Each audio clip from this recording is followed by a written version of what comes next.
But the two choices here, I think, are, now the classic one is this terminology and this language comes out of Hans Frey and George Lindbeck, who were working at Yale a couple of decades ago. And Hans Frey wrote a book called The Eclipse of the Biblical Narrative, which is really quite wonderful. It just sort of lays out some of the interpretive issues that are upon us historically beginning in the 18th century. And his point is basically that what he would call the classic Christian way of interpreting the Bible, our world is really absorbed into the biblical world. Our world is absorbed into the biblical world. So that's a classic.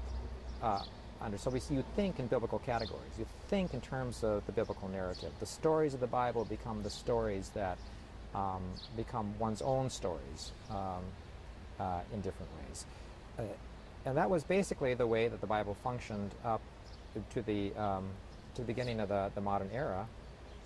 Now the modern era, from the modern era forward, with again scientific discoveries, both in terms of the cosmos as well as natural history, biology, evolutionary biology, and those sorts of things, all of a sudden now the other model becomes, well, the Bible somehow is pointing to a reality beyond itself, i.e. to a reality that we can discover on the basis of science, hence creationism, or it points sort of classically to something which is not to the world outside ourselves, but to our own experience somehow.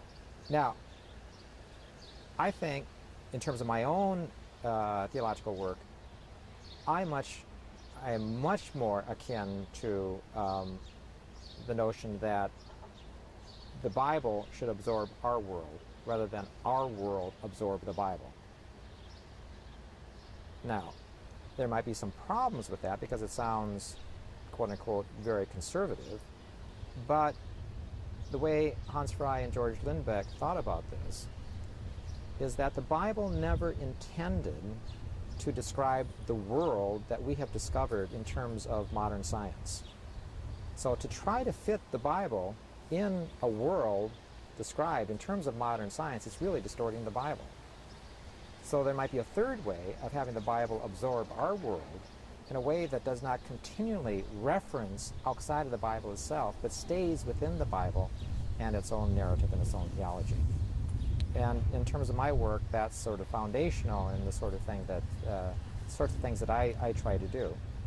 So, for instance, I would tell students after they've gone through some of our introductory courses in biblical studies and Bible, that now that they've been trained in higher critical methods, they might think that ultimately that the Bible is highly problematic and that we have now all these methods and that we can resolve the problems that are in the Bible. And so you might want to think about this in the other way around, that we're the problem and the Bible ultimately supplies us with the answers. Now, it's easier said than done then to think of the Bible in such terms if you're socialized into different ways of thinking about the Bible. I think that's a starting point. And ultimately, I think that's my experience working closely with biblical texts, is that the more I'm open to being engaged by the biblical world itself, really then the questions are put to me personally and to our world and to the church, rather than the other way around, where the Bible is highly problematic and then I put questions to the Bible and then I, with my refined higher critical methodologies, are somehow able to extract the truth from the Bible. I think it's actually the other way around.